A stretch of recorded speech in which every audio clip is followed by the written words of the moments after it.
Namaste, madam.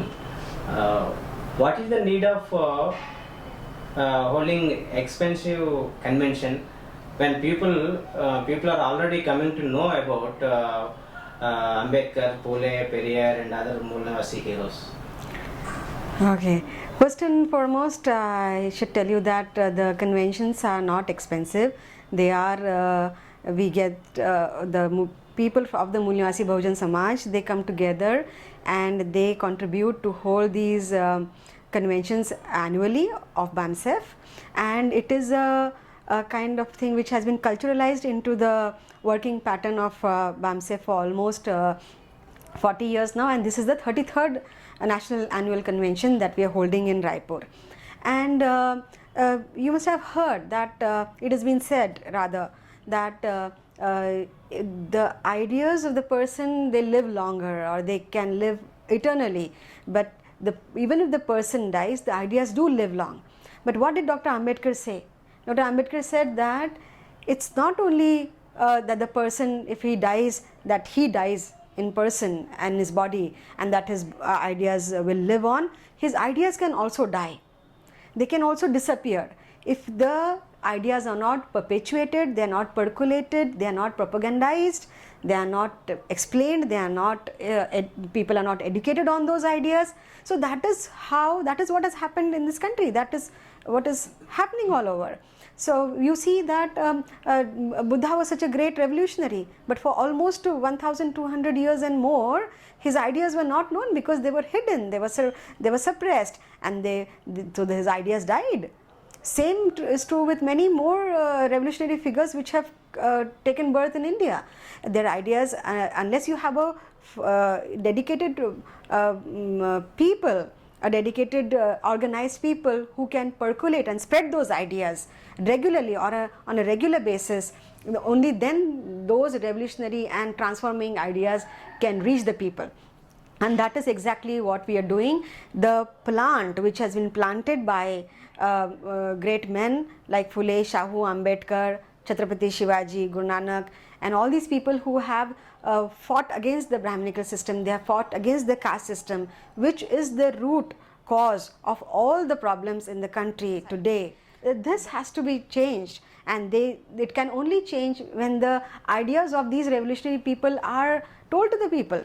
So that is the reason why we hold these conferences, and also it's a time when we have an intense focusing on current issues. There's intense debating, there's intense analysis, and experts from various fields from the Moolnivasi Bahujan Samaj, they come, they educate, they participate. Youngsters, everybody from the community participates, and these are going to be the agents of change in the society. These are going to be the followers, these are going to be the leaders, future leaders, and this has been totally culturalized into the culture of BAMCEF, which is actually a think tank of the Moolnivasi Bahujan Samaj. It is the think tank, and through its wings, Moolnivasi Sangh, the Moolnivasi Karmachari Kalyan Mahasangh, and other wings, it is reaching the masses with these awakening messages, and continuous awakening is what BAMCEF is doing. Where it is being held? It's being held in Raipur in Chhattisgarh from 25th December to 28th December. Why did you choose them? We chose Raipur for two major reasons. One is that Chhattisgarh area, here because scheduled tribes form such an integral part of the Moolnivasi Bahujan Samaj, and we have seen that for the past almost for many years in fact, but of late, despite the formation of the new state, the problems of the scheduled tribes are not decreasing at all. The Naxalite movement, which has been curbed by the state forces, it has taken a new turn in the form that despite that the scheduled tribes being the major population, their lands are being taken over. The mining has totally distorted their livelihood. The deforestation and grabbing of land over there for the scheduled tribes, it has totally been mutilated. So all these issues we wanted to highlight wherever, for example, similar thing has been happening in Jharkhand, similar thing is happening in Orissa. We wanted to highlight the problems of the scheduled tribes wherever these population people are more in number, and this scheduled tribes people are the most neglected lot by the state, by the Brahminical parties, by the Brahminical media. There's nobody looking after them, nobody talking about them, there's no solutions to their problems given, and when they are forced to take out their solutions, what they have in their hand is to fight out the oppression is to take onto arms, and once they take into arms, then again they are suppressed by the state. So it's a very pathetic situation. They are totally out of the education system, they are totally out of representation in the political system, they are totally out of a job sector. So how is that community going to come up? And we are going to educate the scheduled tribes, and we are going to also draw the attention of the state, of the people, of various stakeholders to their condition. That is why we have chosen Raipur and Chhattisgarh this time. What are the activities normally going to take place there? In this convention, we are having our chief guest as Dr. Faizan Mustafa, who is the Vice Chancellor of Narsal University, and we are also having Mr. Bezwada Wilson, who is a MAGASESE award winner and who has done a phenomenal work in the Safai Karmachari Andolan and for the upliftment of manual scavengers and other downtrodden people of this country. And we are going to have almost like 6 sessions, delegate sessions and awakening sessions. Here various experts are going to come and deliberate on issues. The topics that we have kept are on media. We have a topic on scheduled tribes focusing on their Brahmanization of the scheduled tribes. Then also the caste-based census. That is the topic that we are going to be discussing. Apart from awakening sessions, we have a whole lot of cultural programs in which the people from various parts of the country are going to come and showcasing the Mulnivasi Bahujan culture. How is this convention going to address the current problem which has arisen because of the right-wing government came to the power? Yeah, actually the thing is the problems of the scheduled caste, scheduled tribes, OBC, the Muslims, Sikhs, the Christians, the Buddhists, which form almost 92 to 95% of the population, their issues, real issues are not being talked about. That is the main problem. The present government has been adopting a strategy of either being totally silent on the real issues of these people, or they are diverting it by non-issues, by either religious polarizing issues or religiosity, or it misleads the people, or it comes out with totally wrong information. So this is the scenario. If you talk about the total globalization and the market economy which has been brought in, the SC/ST OBCs have no place in that economy. It has been the industries, there is no place for the SC/ST OBC either in the service sector or in the ownership sector, nowhere. So this adverse impact of these things have never been explained to our people. They have never been educated. The Mulnivasi Bahujan Samaj has not been educated at all. On the contrary, the religious polarization, by which religious polarization can occur, or in which a Muslim and Hindu binary can be developed, or the people can be polarized into their own caste identities, making them fight with each other or increasing the chasm between them, so that they are not able to focus on real issues and the real development and progress of the community. This is what is happening. If you take the real, the recent one, the demonetization issue, in that the debate comes from the same media, the against debate also comes from the same media, but nobody is telling that what has actually happened is that the 500 odd industrialists with too much of bad loans have been allowed to go scot-free. They have been allowed to go out of the country. The loans have been waived. Crores and lakhs and crores of loans have been waived, and everything which is in the pocket of the common person, the poor person, is being now taken to fill the banks again, so that they can be again loaned to the industrialist. So all this, going to the root of the issue, this is what is not happening by the current media. The mainstream media is highly Brahmanized media. It is highly represented. 95% of representation is from the same governing class or the same right-wing government, and they talk for their own government. They talk for the right-wing government, and the Mulnivasi Bahujan people are left in the lurch. Same is true with women. They are engaged in issues like temple entry. They are engaged in issues like what should they wear in the university, what clothes they should not wear.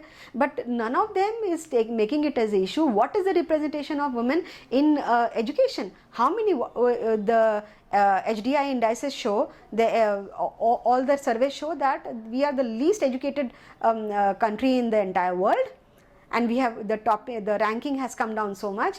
Then we are not focusing on the nutrition, we are not focusing on food security of these people, we are not focusing on the hunger starvation problem, we are not focusing on the diseases, the health sector which has been totally privatized. So women, if they are being talked either in a Hindu Muslim binary or religious polarization of the women, their traditional vocations, their traditional duties, this is what the women are engaged in. Same is true with the SC/ST OBC, same is true with Muslims, Muslim community. The issues that are created with them hardly matter to them. And the Congress as well as the secularists, they are also not talking about it. The Aam Aadmi Party is also not talking about it. Mr. Anna Hazare is also not. Nobody else is talking about the real issues of the Mul Niwasi Bahujan Samaj. So we have taken up the responsibility of awakening our people. And this particular binary which has been created, in which the debate for as well as against the debate, both are being spoken of by the oppressors only, or the people who are ruling this country and who have cornered all the resources. This we are trying to bring a stop to. So this kind of a approach of the present government, even if it allows its media to speak for the people or supposedly for the people, it takes up the position of speaking for as well as against. Means the same people talk in favor of the issue as well as against the issue. So the real participation of the Mul Niwasi Bahujan Samaj, educated people or its intellectuals or the masses, it's not there at all. This is the reason why the BAMCEF organizes conventions and many more symposiums throughout the year. But it kind of culminates into intense activity in the 4-5 days in which participation of all the activists all over the country occurs. How is this convention different from other conventions, madam? Okay, you mean to say how the previous conventions for the past almost 32 years? Yeah, we've had, BAMCEF has a way of working in which we hold national campaigns, and then we also have a theme for the convention. So we've had earlier many various themes, the liberalization LPG theme, and then uproot Brahminism. This year, BAMCEF identifies the major roadblocks which prevent the people from progressing, or which has caused the movement to come to a standstill in a way. The coming of the right-wing government into power, as well as the Brahminical system forming the government as well as the opposition. The opposition is very weak as of the current situation in the country is. The opposition is very, very weak. So we want to formulate that opinion, and in that direction what we found is that the two major reasons which by which the movement has come to a kind of a standstill, or rather it is taking a lot of time to go ahead, is that the kind of leadership that we want the community to have, the Mul Niwasi Bahujan people to have, the leadership, there's a lot of capability in the people, there's a sincerity, there's dedication, but the leadership is a not trained leadership, and therefore it is liable to be sold out to the same oppressors.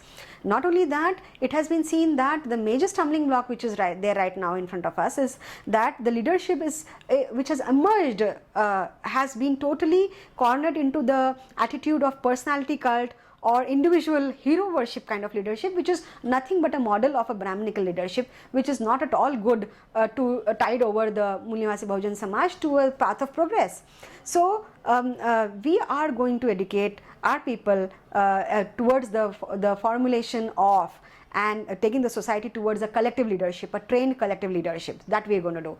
Another major stumbling block is that because of the intense Brahmanization and Hinduization and religious polarization of the program of the present government, most of the Mul Niwasi Bahujan Samaj has started organizing itself in caste groups and caste organizations, which is very, very detrimental to the unified strength of these people.